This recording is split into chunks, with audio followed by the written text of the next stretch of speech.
Hi, my name is Ed Orcutt.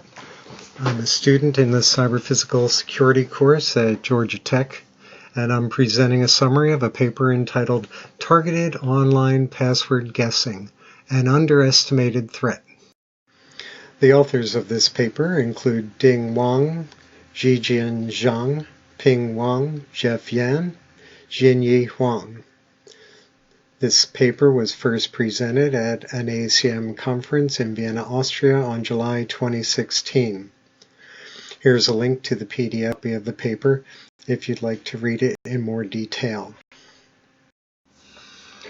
To briefly summarize what you're going to hear in this presentation, these authors lead their paper by discussing briefly a technique called trawling, which if you picture a fishing boat drawing a large net behind it, you can see the comparison to password guessing. It's a reference to either collecting a lot of passwords or making a lot of password guesses.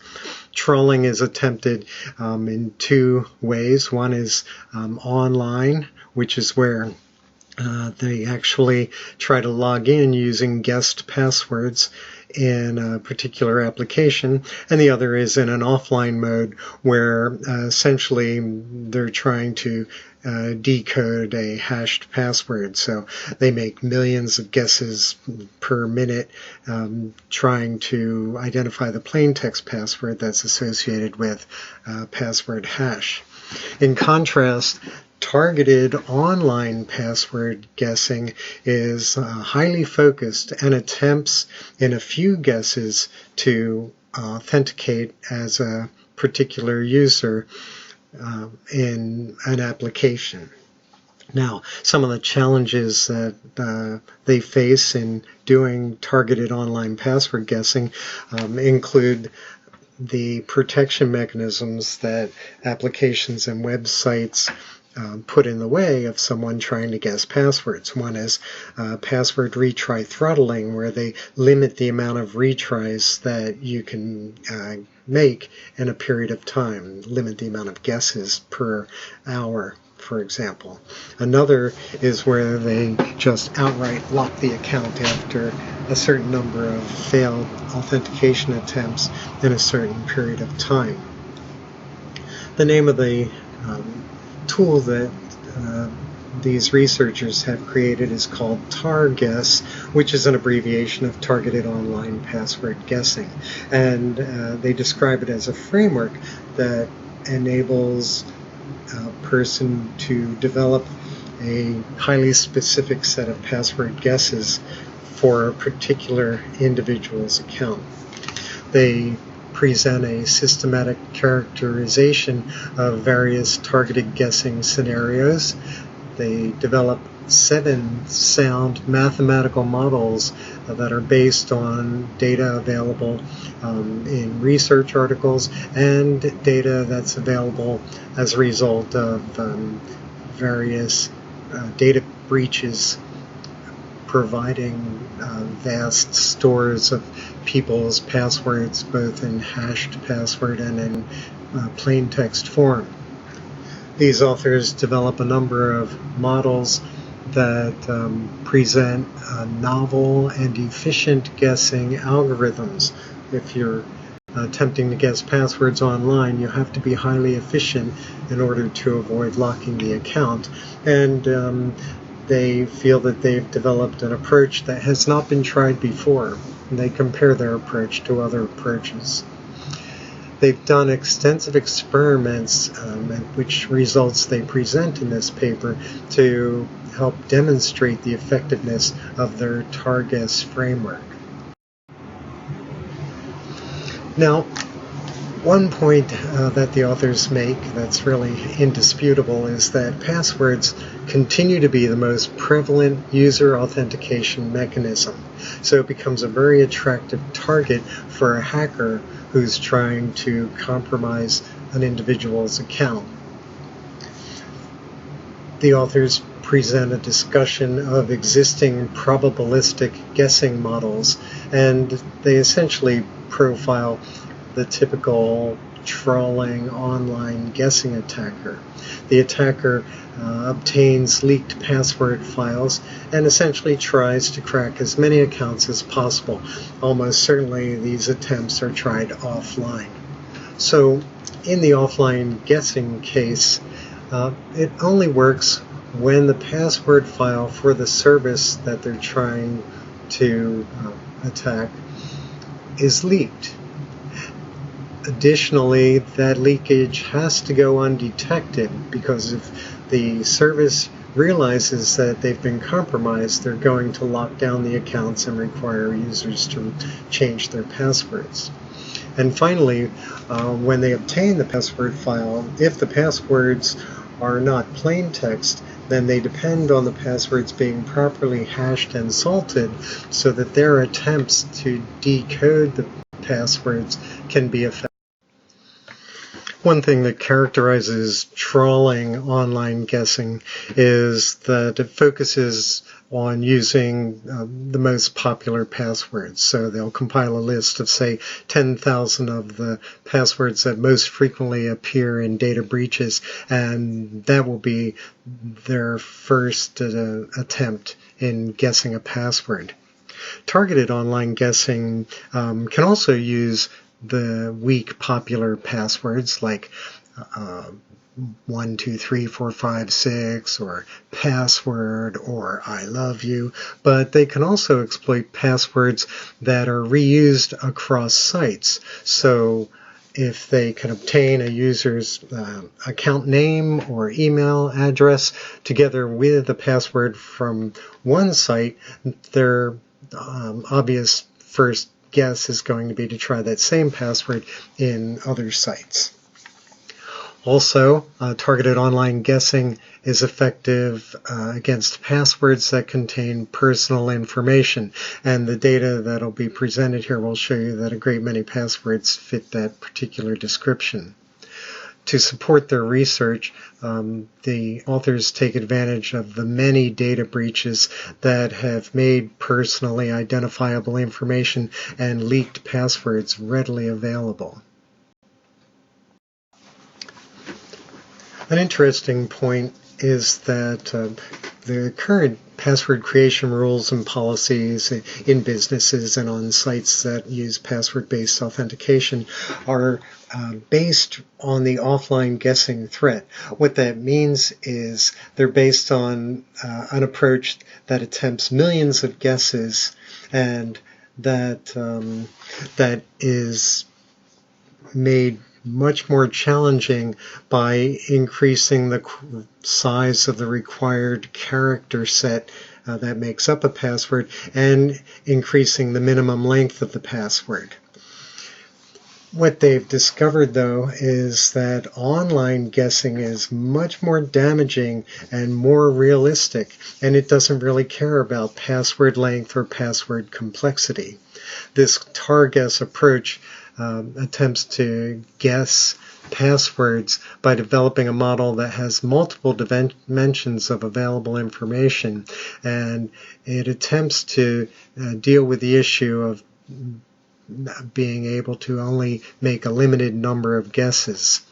It's interesting to note that the NIST authentication guideline requires level 1 and level 2 systems to keep login failures to under 100 per user account in any 30-day period. That's an extraordinarily small amount when you think about the millions or billions or quadrillions of attempts that need to be made to guess a person's password if you don't use any systematic method. So it's very interesting that they say 100 is the most you should allow. Of course, they don't say what you should do after that 100 is reached. So, for example, if someone were to have experienced 100 failed password attempts in a day, do you lock them out for the next 29 days? So it's an interesting guideline, but difficult to implement in practice. Among the challenges that are faced when you're trying to make just a few good guesses for a password is that each individual tends to prefer their own password construction or their own password choices. And even any particular individual may prefer a certain password style in one site and a different style in another. Also, the components of a password, while as a type of component they're very similar, the actual content is very heterogeneous. For example, people's names are very different from one another. People's birth dates and other important numbers are different. So that adds to the difficulty of coming up with a small set of passwords to guess. Another is that people use different transformation rules. If, for example, they have a site where they use their password capital A, capital B, and their initials, and a birth date in one site, then in the next site they may take their capital letters and move them to the right side, or they may use a different date, or they may reverse their numbers or letters. And finally, the context for the password helps shape the transformation of a password from one site to another. The main things that come into play there are the different length requirements that a site presents for password, and the different password complexity rules. So these also affect the diversity of passwords and make guessing. The key contributions that these authors make to the field of password cracking or password guessing is that they present a practical framework for making their guesses. They characterize typical online guessing attacks with sound probabilistic models, and in their experiments using actual data, they compute the probabilities of the various attacks that they're making. In particular, they developed 4 probabilistic algorithms that outperform models of password guessing that have already been presented in the literature, and these are named TARGUESS 1 through TARGUESS 4. They do an extensive evaluation of their algorithms and present the results of their experimentation that shows that a high percentage of users' passwords are vulnerable to this targeted online guessing. And when you see the numbers, you may be surprised, as I was, at just how high a percentage they can guess within 100 attempts. And 100 attempts is really not that many guesses in order to crack someone's password. They also provide new insights based on the success rate of their guesses. For example, they find that what they call type-based personal information tags have proved more effective than length-based personal information tags in targeted guessing, and we'll see what that means later on in this presentation. Before we get into discussing the TARGUESS model, let's cover some preliminary information to form a foundation for this. First, the main thing that differentiates targeted guessing from trawling is that targeted guessing uses information that is specific to the user that they're trying to hack. Second is that they're using, they've considered 3 kinds of personal information for their model, but they only use 2 of these kinds for their model. The first is personally identifiable information, which includes, for example, a person's name, birth date, so forth, and their gender. And also another class of information is user identification credentials, such as a username and password. There's 2 kinds of user personally identifiable information. The first, called type 1, refers to things such as names and birth dates that can actually be included in the password itself. And the second type, the type 2, they find that while it affects the choice of password that a user makes, it's not actually embedded as a component of the password. And then, of course, there's what they refer to as special kind of user information, namely the user's password at another site. And the thing about that kind of information is it's normally private, but with all the data breaches, it's becoming available. Now here's a table where they break out that information, and they differentiate it, as you can see, based on the whether it's public or semi-public or private, the role that it plays in the password, and a list of details that they consider in the development of their model, and a list of similar information that they don't include in their model. Now, in discussing the security model that they can apply their targets to, they point out that it's typically a client-server architecture, and that in this model there's three entities involved. The first is the user, which we commonly call the victim. The second is the authentication server, and finally the attacker, referred to as A. Part of this model says that this user, you, has a registered password account at server S, that the password is known only to the user, although the user's password at other sites might have been part of a data breach. It also assumes that the server is implementing security mechanisms such as a suspicious login detection and lockouts, and some other means of limiting the amount of guesses that you can.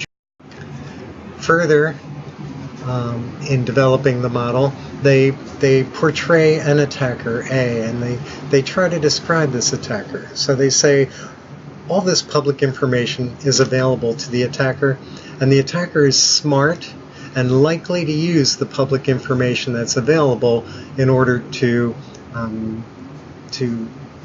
compromise the credentials of their targeted victim.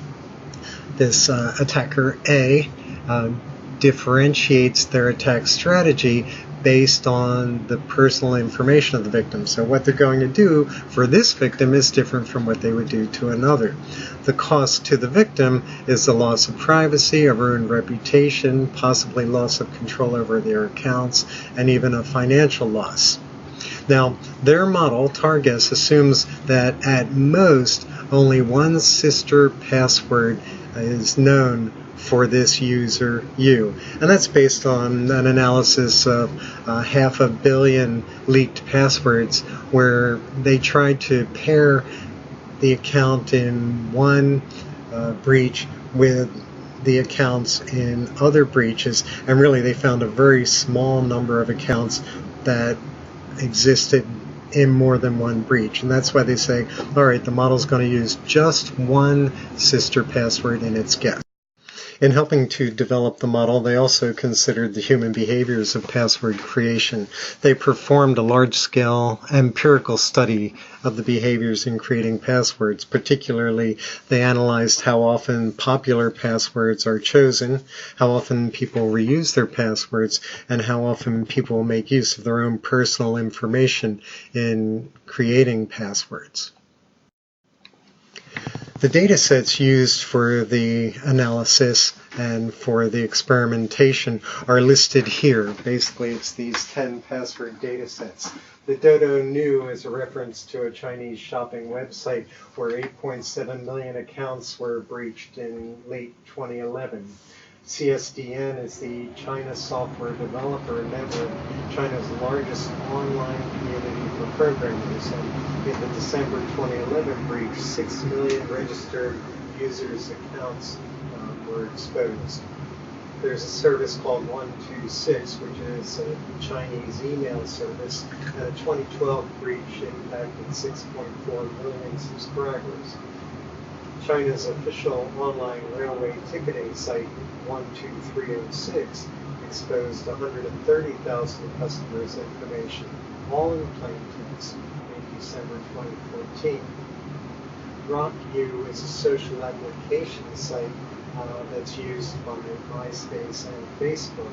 And in that application site, over 32 million user accounts data, all of it in plain text, was revealed and breached in December 2009. And so it goes through each one of these data sets that you see, the 000 web host, Yahoo, Rootkit, Xiaomi, the Chinese user forum website, and I don't know how to pronounce it, Shanto or Zanto, where an individual, Mark Burnett, who had collected data exposed by various data breaches over a number of years, released the aggregated collection of 10 million passwords that he had gathered. And that was released in February 2015, and it contributed to this study. The sources of the data were each analyzed, and the top 10 most popular passwords in each service are identified here. The database source is listed across the top, and the top most popular passwords are listed under each one. And you can certainly see that there's a lot of commonality among them. Curiously, 10% of the CSDN data or users were all in a list of 10 passwords, which is obviously extremely easy to come. Now, password reuse, they wanted to see how often a password in one of their data stores or one of the breach sources is used in the data obtained in another breach. And so they compared dodo-new to CSDN and to 12306 and to 126 and so forth, as you see here. Across the bottom you see the top K passwords. So if you look at just the top 10 most popular passwords, you're up at around 70-80% for the first two on the list, but once you get past that, you rapidly drop off in terms of reuse, so that after 100, after the top 100, you're seeing a much lower percentage of reuse. The greatest reuse, it appears, was between RockU and Yahoo, and briefly between dodo-new and 12306. A metric that they use in developing their model is called the Levenshtein distance similarity metric, and it's a way of characterizing the difference between two passwords. It's a string metric that measures the difference between two sequences, and essentially it's trying to say how many insertions, deletions, or substitutions is required to change one word into another. Now here it's presented as a fraction of passwords across a similarity score. So, and the curves are monotonic, so this is an aggregate. So it says that by the time you get to 80% of the passwords, you're still in the lower 0.2 of the 20% essentially of the population. So there's very little similarity, it's saying, between passwords in one database and passwords in another. Here you can see the contribution of personal information to the passwords in each of the various databases. It's a large amount of information, but basically you can see that personal information is used often in the construction of passwords. This is the framework of TARGUESS. It shows that there's a preparation phase, a training phase, and a guessing phase. The details are presented. The TARGUESS 1 algorithm that they develop is an attempt to guess a user's password using type 1 personal information. A group of developers produced a paper that's referred to as the Weir et al. Probabilistic context-free grammar-based algorithm, and they basically counted letters, digits, and symbols and created a representation of a password, as you see here. So love you at 1314 is characterized as 7 letters, 1 symbol, and 4 digits, and so that's how they model passwords. Now TARGUESS introduces type-based tags, where rather than just counting primitive components like letter symbols and digits. They're identifying names, birth dates, account names, email prefixes, and so forth. The numeric subscript indicates a type. So, for example, N1 represents a full name, and N2 represents an abbreviation. N3 is just a surname, and N4 is a given name, and so forth. As an example of the improvement of their algorithm over existing algorithms, the green line represents TARGUESS-1, and you can see it stands significantly above other password guessing algorithms. TARGUESS-2 is an attempt to guess passwords based on a sister password, and it adds in some transformation rules. They have 6 types of password structure transformation rules, 2 types of password segment level transformation rules, and then within those there are various. TARGUESS-3 uses one sister password as well as some type 1 and TARGUESS-4 uses one sister password, some type 1 personal information, and some type 2 personal information. The type 2 personal information influence is modeled using Bayesian's theory, since they're not really including the actual type 2 PII in the password. So here's a comparison of TARGUESS 2, 3, and 4 showing incremental improvement as they further develop their model. And then at the bottom, something called the Das et al. Contribution, which is also significant when you think about it. They're guessing 10% of the passwords within essentially 50 guesses, while TARGUESS-4 is guessing 23% within the first 50 guesses. Still, that's a lot of people's passwords that are compromised with only 50. Here you see some of the detailed results for the training and test settings for each attacking scenario for each of the 9 algorithms. And you can see in their model, in the left column, the experimental scenario, they're using the data in the 12306 database to guess the passwords in the DodoNew database, and similarly for the CSDN database and the other pairwise results. The results of all of their experiments and analyses are illustrated here, and they're showing you that depending on which database is being used to predict the passwords in which other database, they can achieve extraordinarily high levels of passwords compromised. This one is the first box is showing that that they're guessing 80% of the passwords within 10 guesses. Extraordinary. And as you move to the right across the top, using 12306 to predict the CSDN passwords, they're up above 60% for with only 50 guesses. In DodoNew projections of CSDN passwords, they're now at 50 guesses. They're around 50-55%. And so you can see steadily across this first set of 6 graphs, there's an extremely high success rate in a very small number. The next set of 6 graphs shows similar improvements, at least the top 3, but now you're seeing declining predictability, and this table K is illustrating something different. Now this is saying,